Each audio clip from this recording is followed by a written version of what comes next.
Good morning everyone.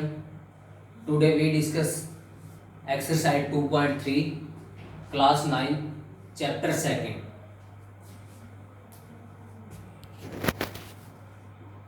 Let us consider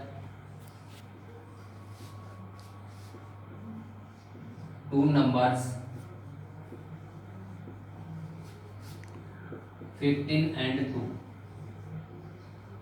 हमने क्या किया, हमने दो नंबर कंसीडर कर लिए 15 और 2.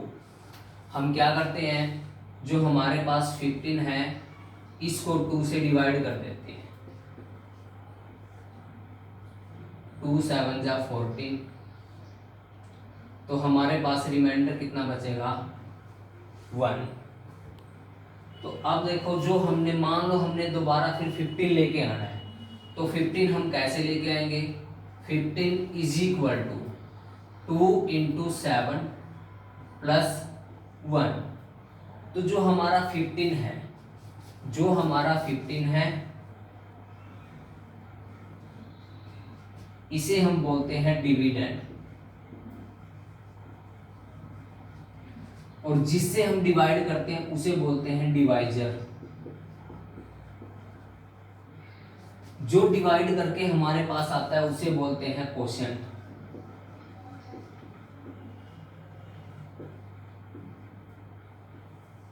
जो हमारे पास जैसे यहाँ पर 1 बचा है, जो ये नीचे बचता है इसे बोलते हैं रिमाइंडर.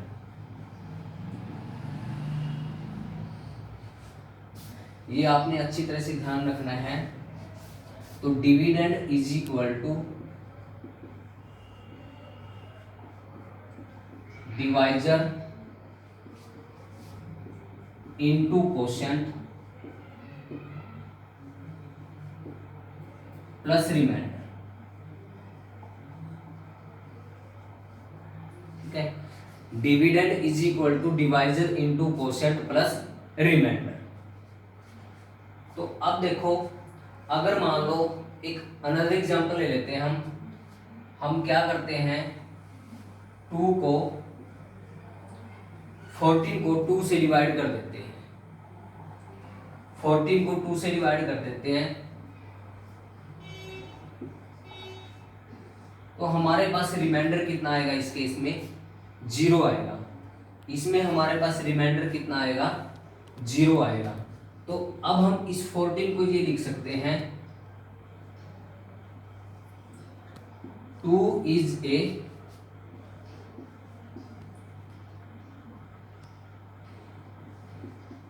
Factor of 14.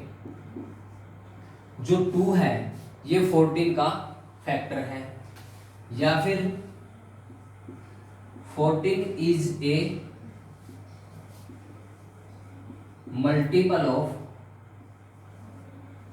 2. देखो, अगर मान लो हमारा रिमाइंडर 0 आता है, तो फिर हम क्या लिख सकते हैं कि जो 2 है ये 14 का फैक्टर है, या फिर क्या लिख सकते हैं जो 14 है वो 2 का मल्टीपल है. जो 14 है वो 2 का क्या है, मल्टीपल है. अब देखो आगे, अब हम एक एग्जांपल लेते हैं, डिवाइड px बाय gx. हमने px को डिवाइड करना है gx से. यदि हमारे पास px ये दे रखा है और gx हमारे पास ये दे रखा है, हम इसको लॉन्ग डिवीजन मेथड से करते हैं, बाय लॉन्ग डिवीजन मेथड.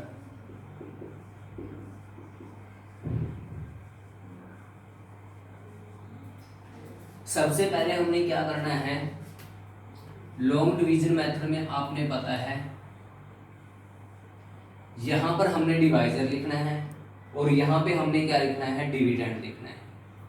तो हमारे पास देखो ये पोलिनोमियल गिवन है, तो सबसे पहले हमने क्या करना है, इसको डिसेंडिंग ऑर्डर में लिखना है. यानी कि जैसे हमारे पास सबसे पहले जो ये x की पावर है, जो डिग्री है वो 1 है, उसके बाद फिर 3x² है, उसके बाद कांस्टेंट टर्म है. तो इसको हम डिसेंडिंग ऑर्डर में लिखेंगे. सबसे पहले हमने हाईएस्ट पावर लिखनी है, फिर उसके बाद उससे कम लिखनी है, फिर उसके बाद उससे कम पावर लिखनी है.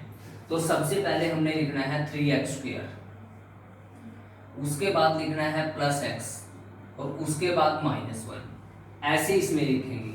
यहाँ पर x प्लस 1।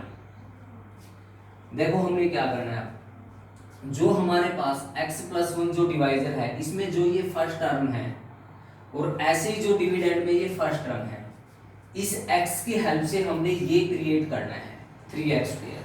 तो सबसे पहले तो आपने ये देखो इसमें कोफिशिएंट्स कितना है, इसका कोफिशिएंट जैसे मान लो हमारे पास x है तो अंडरस्टूड है कि इसका जो कोफिशिएंट्स है वो कितना है 1। और अगर मान लो हमारे पास x है, इसकी जो पावर है, जो इसकी डिग्री है, जो इसकी एक्सपोनेंट है, वो हमारे पास अंडरस्टूड है कि कितनी है 1, अगर नहीं दे रखी है तो यहाँ पर देखो कोफिशिएंट्स कितना है x का 1 और यहाँ पर कोफिशिएंट्स कितना है 3। तो 1 को हम कितने से मल्टीप्लाई करेंगे, 3 आए हमारे पास, तो 1 को अगर 3 से मल्टीप्लाई करते हैं तो कितना आएगा हमारे पास 3। तो सबसे पहले यहाँ पे 3 लिखना है। उसके बाद यहाँ पर जो हमारी पावर है x की पावर 2 और यहाँ पर पावर कितनी है 1, तो ये कितने पे जाएगा, तो x की पावर 2 है और हमारे पास जो हमने x की पावर 2 बनानी है, हमारे पास x की पावर कितनी है 1, तो x की पावर 1 और चाहिए मुझे। तो यहाँ पर कितना गया ये x की पावर 1 पे 1 लिखने की कोई जरूरत नहीं, अंडरस्टूड है इसकी पावर कितनी है 1 है, ठीक है। या फिर आप ऐसे देखो x को हम कितने से मल्टीप्लाई करेंगे, हमारे पास क्या आए 3x² आए, तो ये होगा हमारा 3x। अगर इनकी मल्टीप्लाई करेंगे तो ये आएगा। तो अब हमारे पास ये कितने पे गया, 3x पर गया हमारा ये।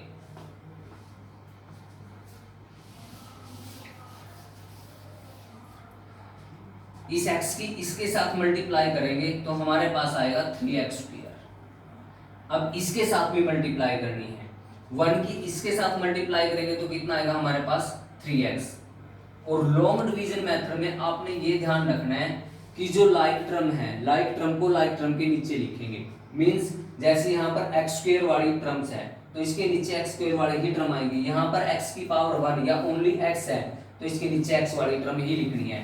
अब हम इनके सिंबल चेंज कर देंगे, अगर माइनस है तो यहाँ प्लस करेंगे, अब प्लस है माइनस, ये प्लस है माइनस, तो ये इसके साथ क्या हुआ कैंसल। अब देखो प्लस 1x माइनस 3x तो कितना बचेगा -2x और यहाँ पर -1 ये कैरी कर लेते हैं नीचे। अब उसके बाद देखो, उसके बाद हमारे पास 1 × x, x का कोफिशिएंट कितना है 1, बिल्कुल सेम प्रोसीजर चलेगा। अब x की हेल्प से हमने -2x क्रिएट करना है, तो यहाँ पर इसका कोफिशिएंट देखो पहले कितना है 1 और इसका कोफिशिएंट कितना है -2। तो 1 को हम कितने से मल्टीप्लाई करेंगे, -2 आए, -2 से, तो ये गया हमारा -2 पर। अब यहाँ देखो x की पावर 1 है, यहाँ भी x की पावर कितनी है 1, ये हमारा ठीक है। तो अब हमारा ये कितने पे गया -2 पे, इससे मल्टीप्लाई करेंगे -2x और इसके साथ मल्टीप्लाई करेंगे -2। अब देखो माइनस है, सिंबल चेंज करोगे प्लस, यहाँ भी प्लस, ये इसके साथ क्या हुआ कैंसल, -1 + 2, तो रिमाइंडर कितना बचेगा हमारे पास 1 बचेगा। अब दोबारा फिर बता देता हूँ मैं भी, देखो हमारे पास जो रिमाइंडर है वो कितना आया है 1, ये हमारा क्या है डिवाइजर, ये हमारा क्या है डिविडेंड, ये हमारा क्या आया क्वोशिएंट और ये क्या है हमारा रिमाइंडर, ठीक है। और ये कौन सा मेथड है हमारा, ये हमारा लॉन्ग डिवीजन मेथड है। कौन सा मेथड है ये, लॉन्ग डिवीजन मेथड।